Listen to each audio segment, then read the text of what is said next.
Chronicle 1 The Golden Retriever.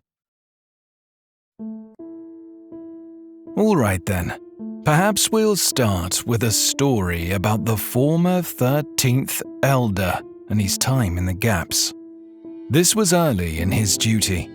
Amos had only recently been discharged from the present Proximate and focused his drive for redemption into his late-night patrols. He had no desire to marry, nor did he seek leisure with any companions. No, for him, it was all about the work. And yeah, work did find him.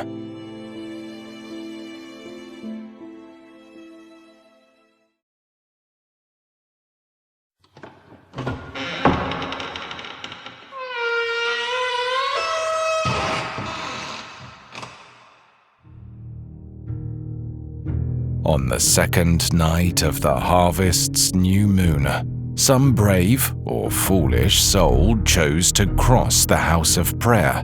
The slinkering thief made off with the holiest text in the prayers collection, the Bible. While the devoter and devotan would typically overlook this transgression, as there were plenty of copies in their care, this particular copy was special.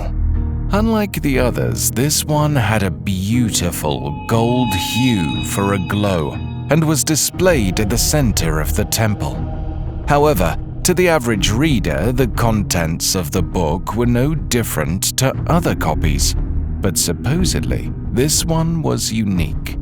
This was what the devoter and devotan assured Amos as they asked him to retrieve the text from the offender the very night it was stolen. Amos himself had viewed the text before and had not identified anything notable, but it was a request from the temple, and now his duty no less.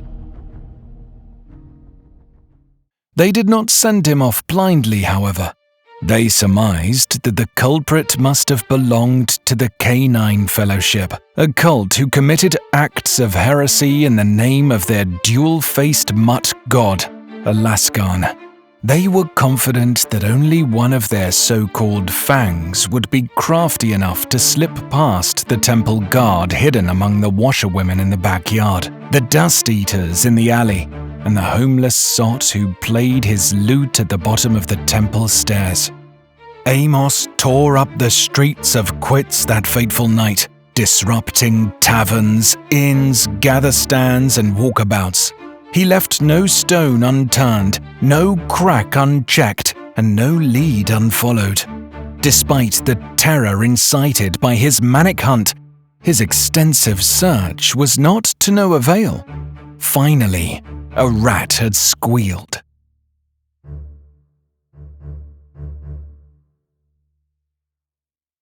Amos followed his lead to an abandoned storehouse on the far south of the village. This storehouse was said to hold scores of vest leaves and oils in the time right after the War of Tongues. But now, it seemed it had become a bastion for blasphemy and a cave for gnashing hounds. Amos's dust rider crept to a halt as he slowed in front of the storehouse's double doors. There was no light peeking out from the tiny shutters, and it was quiet, eerily so. He pushed the doors, and they opened slowly, creaking. In the midst of the darkness, lit by a single beam of moonlight, was the man he was hunting. Down on his knees, the fang flipped through the holy text on the ground. Amos paused for a moment, unsure of what he was observing. He took one step inside toward the thief. Without warning, the thief's head whipped around to look at Amos. He got up from the ground, drawing a knife from his side. Casting aside his hesitation, Amos darted forward and slammed the fang to the ground with Asunda gauntlets in hand. While he pinned him down, he retrieved the book from the ground with his other hand. The thief struggled momentarily. But then he stopped, and then he started to snicker. Not just any snicker, mind you. It was one that reminded Amos of a cornered dog's warning growls. Suddenly, with a loud whoosh, the entire room was lit. Amos found himself encircled by several candles lit aflame. He looked up to the upper compartments of the storehouse to see over a dozen figures looking down at him. Some were fangs like the thief he had pinned, but the others were dressed in long violet robes and gave off an ominous energy. The Fellowship had arrived, and they would not back down easily. Amos surveyed the room quickly, debating how many he could handle on his own. He began to relax his grip on the fang he had pinned as he assumed a fighting pose.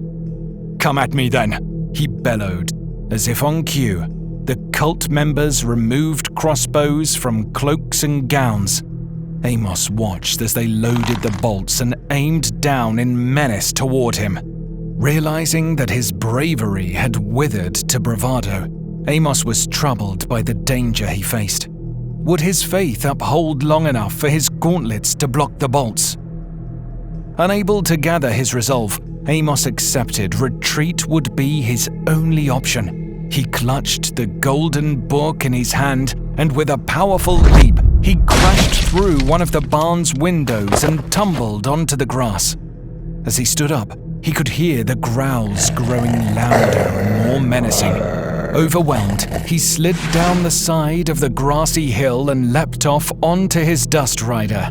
Amos clicked on the systems and tore off down the lonely road with the panicked racing of a madman. As he looked back, he could see the dark figures of the Fellowship speckling the barn's hill. The storehouse had been completely abandoned by the time the Kuvlin soldiers arrived to investigate the area. The remnant of what occurred being outed candles and a broken shutter window. Still, the night air flowed with ease as Amos's service, though crude, was praised. Still, there was one thing that troubled his spirit. Why did the Canine Fellowship steal this particular copy? Surely, only the temple would know.